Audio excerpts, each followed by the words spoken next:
Então, boa tarde a todos. Vamos começar a nossa aula de recurso especial. Para quem ainda não me conhece, meu nome é Frank Lobato e nós estamos vendo o curso de recursos cíveis. Vamos lá para o nosso recurso especial. Bom, vamos falar aqui do conceito do recurso especial. Vamos para cá para falar do conceito. Quando foi criado o Superior Tribunal de Justiça, instituiu-se o chamado recurso especial para ser objeto de questões infraconstitucionais antes estavam no âmbito do recurso extraordinário. Então, quando o STJ foi criado, nós tínhamos o Supremo Tribunal Federal, que foi idealizado com a base no que já havia a Suprema Corte Americana. Só que o Supremo Tribunal Federal, naquela época, ele já abarcava tanto as questões constitucionais quanto as questões infraconstitucionais. E com isso já havia uma sobrecarga de trabalho. Com a criação do STJ e com a criação do recurso especial, nós só deixamos para o Supremo as questões eminentemente constitucionais, como também ocorre na Suprema Corte Americana. Hoje existe essa divisão em que o STJ, através do recurso especial, aprecia as questões infraconstitucionais e o Supremo Tribunal Federal aprecia as questões constitucionais. Bom, conceito de recurso especial. De acordo com a nova ordem jurídica, enquanto o recurso extraordinário tem por finalidade levar ao Supremo uma questão federal de índole constitucional, então a finalidade do recurso extraordinário é levar ao Supremo Tribunal Federal questões constitucionais que estão previstas no artigo 102.3a, B e C da Constituição Federal, pouco importando o tribunal que proferiu a decisão, que pode ser o Tribunal de Justiça do Estado, pode ser o Superior Tribunal Militar, pode ser o Superior Tribunal Eleitoral ou mesmo o Superior Tribunal do Trabalho. Todas essas situações, não importando esses tribunais superiores, se for questão constitucional, eu vou levar ao Supremo Tribunal Federal. O recurso especial, ele foi criado para ser dirigido ao STJ e o objetivo dele é uma questão federal de índole infraconstitucional. Uma questão federal de índole infraconstitucional. Tanto prevista no artigo 105, inciso 3º, letra A, B e C. Decidida pelos tribunais estaduais, do Distrito Federal, territórios e tribunais regionais.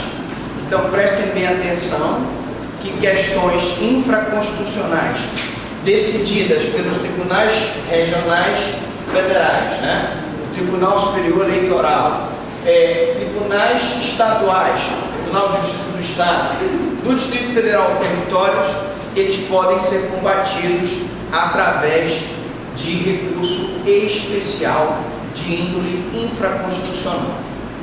Portanto, o recurso especial é, pois, um meio de revisão de natureza extraordinária porque, se vocês olharem o Código de Processo Civil, o Código de Processo Penal, ele não está entre os recursos ordinários lá rolados. Ele, na verdade, tem previsão constitucional. E essa previsão constitucional faz ser extraordinária, porque se realiza o princípio do duplo grau de jurisdição. Na verdade, não seria um duplo grau de jurisdição, Eu poderia ter uma decisão de primeiro grau do juiz singular, essa decisão passou por um tribunal do Estado, e ele já seria uma espécie de triplo grau de jurisdição. Já seria aquela decisão analisada 3 vezes. Se for para um recurso extraordinário, nós teríamos uma decisão analisada, então, provavelmente seria analisada mais uma outra vez, havendo um verdadeiro 4º grau de jurisdição. Mas como nós não temos princípio do triplo entre o quarto grau de jurisdição, nós nos contentamos com a expressão duplo grau de jurisdição, tendo por base o ius in tese. O que é o ius in tese? É o direito em tese. Isso diz muito porque quando eu falo em recurso especial, e quando eu falo em recurso extraordinário, eu estou falando em direito, em análise do direito. Nós vamos ver daqui a pouquinho que o recurso especial e o recurso extraordinário não se prestam para fazer a análise da prova. Ele só presta para fazer a análise do ius in tese, referente à matéria infraconstitucional. Ok? Gostaram aí? Conceito. Ainda falando do conceito do recurso especial. O recurso especial é o recurso destinado a devolver ao STJ a competência para conhecer e julgar a questão federal de natureza infraconstitucional. Suscitada e decidida pelos tribunais regionais federais e pelos tribunais do Estado. Você teve uma decisão do Tribunal de Justiça do teu Estado que foi contrária à lei federal, foi contrária à norma infraconstitucional, você pode se utilizar do recurso especial, tá? Vamos então agora para o cabimento. Os alunos devem estar me perguntando, mas professor, qual o cabimento do recurso especial? Quando é que ele é cabível? Essa que é a pergunta. Bom, determina então as hipóteses de cabimento do recurso. Elas estão previstas no artigo 105, inciso 3º da Constituição Federal. A primeira hipótese se refere à decisão recorrida que contrariar tratado ou lei federal ou negar de vigência. Imagine que eu tenha um tratado ou tenha uma lei federal em que o Estado negue vigência a esse tratado ou a essa lei federal. Nós temos aí alguns exemplos de situações de aposentadorias que nós tivemos e foram concedidas em favor de determinados prefeitos e vereadores. A lei, como vocês sabem, existe uma lei federal que regulamenta a questão da aposentadoria a nível nacional, e nós tínhamos leis municipais e estaduais, principalmente municipais, que concediam a aposentadoria ao vereador, mesmo que o vereador não tivesse contribuído para a Previdência Social, né? O vereador bastava que ele tivesse 2 mandatos, ou que o prefeito fosse 2 vezes reeleito, para que ele então adquirisse aquela aposentadoria. Isso era totalmente contrário às normas da Previdência. Ele só contribuía durante 4 ou 8 anos e, portanto, isso dava prejuízo ao ente público municipal. Então, nesse caso, estava se negando vigência a uma lei federal, que é uma lei instituída para regulamentar a questão da aposentadoria a nível nacional. Então, essas aposentadorias que foram concedidas para prefeitos e vereadores, elas foram cassadas, né? Nós conseguimos anular. Eu mesmo, como promotor de justiça, tive a oportunidade de entrar com uma ação para impedir que um vereador, na verdade eram vários beneficiados, mas nós entramos em favor de um e teve um efeito para todos, no sentido de que aquela prefeitura do interior não fosse obrigada a pagar aquela aposentadoria, já que essa aposentadoria do vereador, do prefeito, negava vigência à lei federal. Pela linha B, é impugnável a decisão que julgar válida a lei ou ato do governo local contestado em face da lei federal, né? Então, ato do governo local. Nós tivemos agora, uns meses atrás, uma seca terrível lá no Sudeste, né? E o governador de São Paulo estava pensando em canalizar o rio Paraíba, para que parte da água que servia o Rio de Janeiro fosse desviada para São Paulo, para atenuar a questão da seca. E lógico, né? O estado do Rio de Janeiro não ficou nem um pouco satisfeito, porque a seca atingiu os estados de Minas Gerais, Rio de Janeiro e São Paulo, né? Além de outros estados.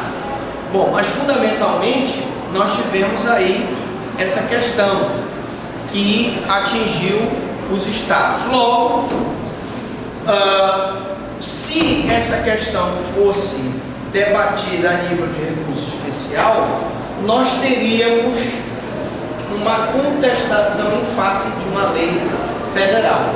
Por fim, de acordo com a linha C, cabe recurso especial na decisão que der à lei federal interpretação divergente de que lhe haja atribuído outro tribunal.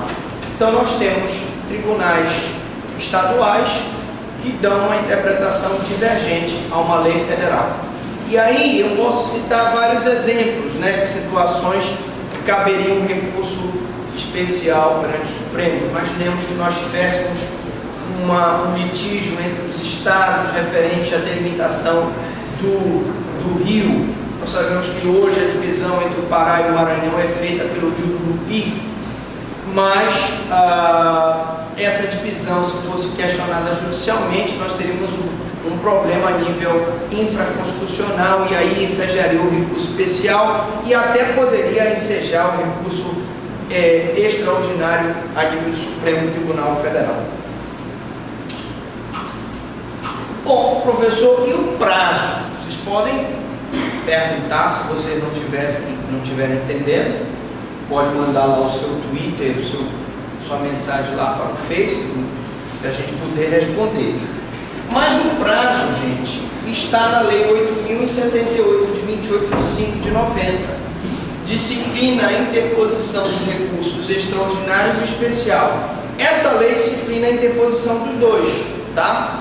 Tanto o recurso especial quanto o recurso extraordinário. Da seguinte maneira: tais recursos estão previstos na Constituição Federal, como eu disse, são recursos extraordinários, não são recursos típicos nem no processo penal e nem no processo civil, e devem ser interpostos no prazo de 15 dias perante o presidente do tribunal recorrido. Então, você tem 15 dias para ingressar com recurso especial da data em que for proferido aquele acordo, tá? Muito bem. Formas de interposição. Nós vimos, quando nós falamos da teoria geral dos recursos, que eu tenho a forma de interposição por petição ou por termo nos autos. Lá eu já tinha explicado, e aqui a gente volta a explicar, que o recurso especial, na verdade, ele não permite a interposição por termo nos autos. Você obrigatoriamente tem que fazer essa interposição por petição. Então, como já dito anteriormente, o recurso especial deverá ser interposto no prazo de 15 dias perante o presidente do tribunal recorrido, mediante petição. Então, isso me obriga a peticionar ao presidente do Tribunal de Justiça do Estado, dizendo que eu gostaria de recorrer através de recurso especial, porque se trata de uma matéria infraconstitucional. Eu não posso fazê-lo através de termo nos autos. Então é mediante petição, com a exposição do fato do direito. Lógico que eu vou expor o fato, mas eu já sei que obrigatoriamente eu não vou poder questionar a matéria de prova, porque o recurso especial é um recurso que só serve como ius in tese, ou seja, o direito em tese. A demonstração do cabimento do recurso interposto, ou foi uma violação do tratado, ou foi uma violação da lei federal, ou foi uma interpretação divergente que os tribunais deram em relação a uma lei federal, enfim, as razões do pedido da reforma da decisão recorrida. E aí eu vou logo antecipando para você, nós vamos ver já que se o recurso se funda em várias situações de violação à norma infraconstitucional, o recorrente é obrigado a expor todas as situações. Se houve violação do tratado, ele tem que expor. Se houve violação da lei federal, ele tem que expor. Se houve má interpretação da norma federal, ele tem que expor. E se ele deixar de expor uma delas, já é um requisito para não se receber o recurso especial. Professor, e os efeitos? Quando eu entro com recurso especial, professor Franklin, eu tenho efeito suspensivo da decisão? A resposta é não, porque o recurso especial será recebido apenas no efeito devolutivo. Isso significa que você vai devolver ao STJ a apreciação da matéria daquele direito, mas a decisão do Tribunal de Justiça do Estado poderá sofrer uma execução provisória, porque o recurso especial, e nós vamos ver também quando nós falarmos de recurso extraordinário, ele não tem efeito suspensivo. Vou repetir: o recurso especial e o recurso extraordinário não tem efeito suspensivo. Aí você me pergunta assim: tá, professor, mas se trata de uma situação que vai me causar gravame, né? Prejuízo irreparável de difícil reparação, e eu preciso dar um efeito suspensivo ao recurso. O recurso não tem efeito suspensivo, mas eu posso me valer do mandado de segurança, atenção, mandado de segurança, para tentar, através do Supremo Tribunal Federal, dar efeito suspensivo àquele recurso, tá? Por regra, ele não tem efeito suspensivo, ele só admitiria efeito devolutivo, e admitindo o recurso, os autos serão imediatamente remetidos ao STJ, né? Denegar o recurso especial, caberá agravo instrumento no prazo de 5 dias para o STJ. Atenção! Como nós explicamos na aula de agravos, esse agravo instrumento no prazo de 5 dias não é o mesmo do agravo de instrumento no prazo de 10 dias que nós vimos na aula de agravo instrumento e agravo retido. Esse agravo instrumento, como nós já explicamos, é um agravo instrumento que ele está previsto no regimento interno do STJ e do Supremo, justamente para, no caso de indeferimento, tanto do recurso especial quanto do recurso extraordinário, eu me utilizar desse recurso de agravo instrumento para que o recurso especial aqui no caso seja recebido. A interposição de recurso especial, tal como recurso extraordinário, não tem efeito suspensivo, não impedindo a execução provisória da sentença. Ou da sentença, ou do acórdão, né? Porque eu posso ter uma decisão do Tribunal de Justiça do Estado. E aí, naquela decisão, nós não teremos o recurso, não teremos a suspensão, não tem efeito suspensivo. Mas, como eu disse, eu posso me utilizar do mandado de segurança para interpor e conseguir aquele efeito suspensivo. Tá, professor, e quais são os pressupostos do recurso especial? Isso é muito importante, porque se eu não cumprir esses pressupostos, eu não poderei recorrer com recurso especial. Então vamos lá. Primeiro, causa, letra A, né? Causa decidida em única ou última instância. O recurso especial visa a impugnação de uma questão final para os fins aqui propostos. Então vamos fazer aqui uma representação aqui. Eu entrei com uma ação aqui, e essa ação foi julgada, e esse juiz aqui, de primeiro grau, proferiu uma sentença.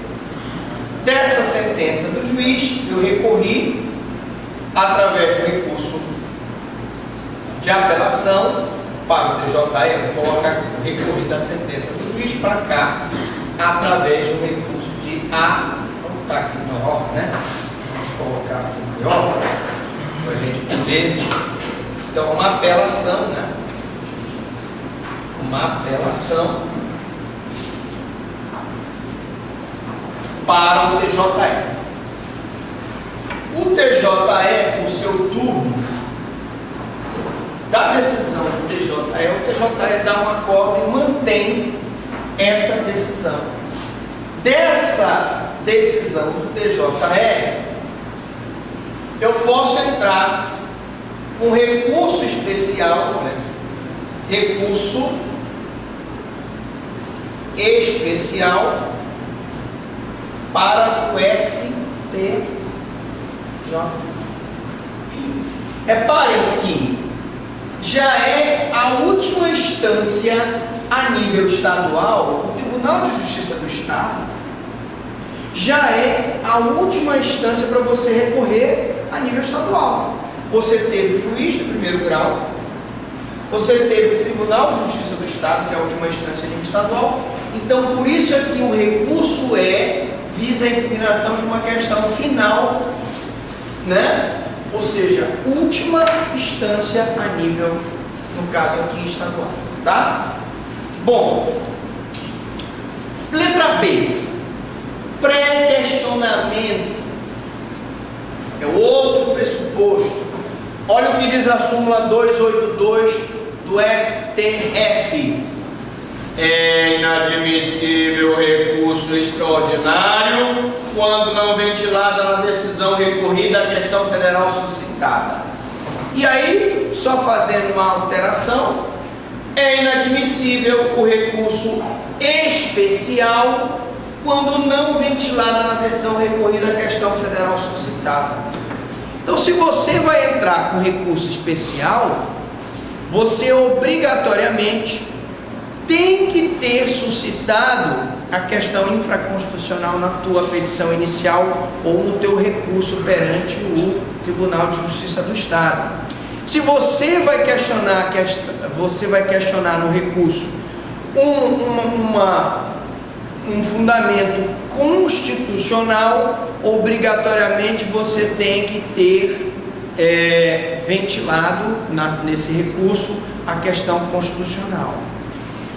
Professor Franklin, mas e se por acaso eu não tiver feito o pré-questionamento? Nós já ensinamos também, quando nós falamos na aula de embargos de declaração, que quando eu não tiver feito o pré-questionamento, eu posso me utilizar dos embargos de declaração para, através dos embargos de declaração, fazer o pré-questionamento da matéria constitucional ou infraconstitucional. Estão lembrados aí? Falei ou não falei? Sim ou não? Muito bem. Então, você tem que pré-questionar. A outra questão é a questão federal de natureza infraconstitucional. Gente, a questão tem que ser federal de natureza infraconstitucional. Tá? Se ela não for federal de natureza infraconstitucional, não tem como você recorrer através de recurso especial. Ou seja, a causa decidida em única última instância tem que suscitar questão federal de natureza infraconstitucional. Necessariamente tu terás que ter um tratado ou uma lei federal que está sendo violada, um tratado ou uma lei federal que está sendo mal interpretada. Porque se você não tiver uma questão infraconstitucional, não posso utilizar o recurso especial. Pressupostos. Letra D da recurso que não abrange todos os fundamentos da decisão. Foi aquele argumento que eu usei no início da aula, dizendo para vocês que se eu tenho uma situação em que o recurso, ele violou o tratado, ele violou a lei federal, e ele houve um problema de má interpretação, o que eu vou fazer? Eu vou, no meu recurso especial, colocar os 3 argumentos: violação do tratado, violação da lei federal e má interpretação daquela lei federal. Se eu não suscitar os 3 argumentos, nós vamos ter um problema, que é o não cumprimento do pressuposto D, que é um recurso que não abrange todos os fundamentos, ou seja, é o pressuposto jurisprudencial de admissibilidade previsto na súmula 283. Qual é a súmula, professor? 283. É inadmissível recurso extraordinário quando a decisão recorrida assenta em mais de um fundamento suficiente e o recurso não abrange todos eles. Ora, se a decisão se assentou em violação da lei federal, violação do tratado, violação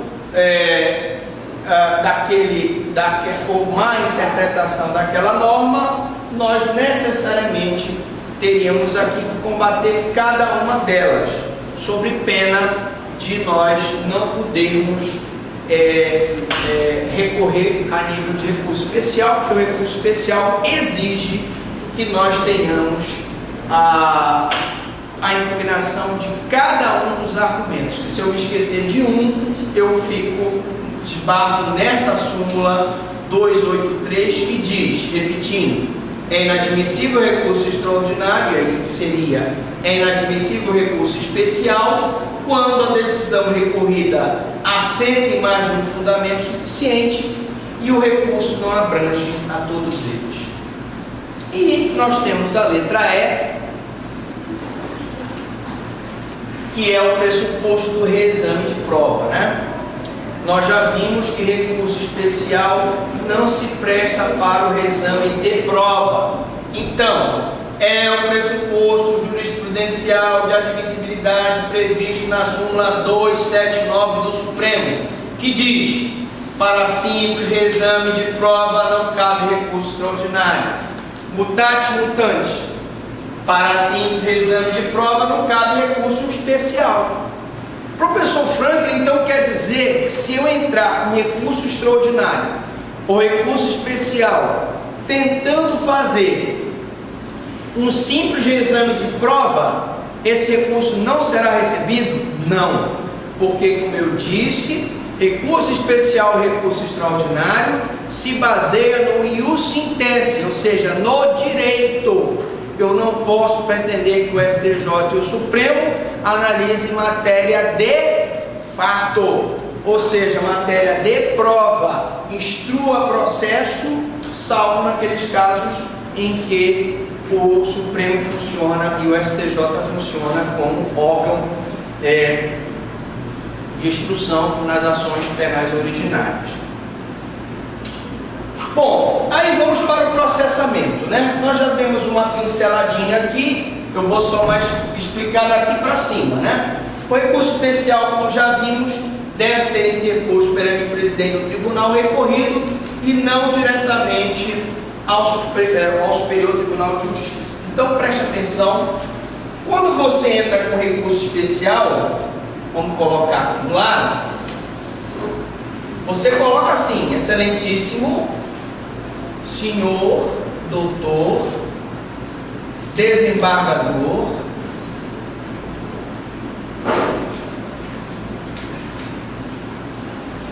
presidente do Tribunal de Justiça do Estado.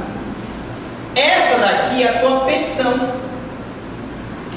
A petição de recurso, como eu disse, é encaminhada ao juiz a cor, não é? Que é o desembargador, presidente do Tribunal de Justiça do Estado. Já a partir daqui, você coloca colenda, turma, né? Ou sessão, como for, douto, procurador da República, porque é um procurador da República que vai se manifestar. E essas razões aqui, que são as razões do recurso especial, onde você necessariamente tem que mostrar todos os itens, devem ir para o juízo A de quem? Tá? Petição, razões. Razões, né? Muito bem. Então, como eu disse, o recurso especial como já vimos, deve ser interposto perante o presidente do tribunal recorrido e não diretamente ao Superior Tribunal de Justiça. A petição é perante o tribunal recorrido, no caso do Tribunal de Justiça do Estado, e as razões sim é para o presidente para o STJ. Cabendo da decisão recurso extraordinário para o Supremo e recurso especial para o STJ, deverão ser interpostos ambos, mas desdobradamente em petições distintas. Se eu tiver que ajuizar um recurso especial, eu faço a petição do recurso especial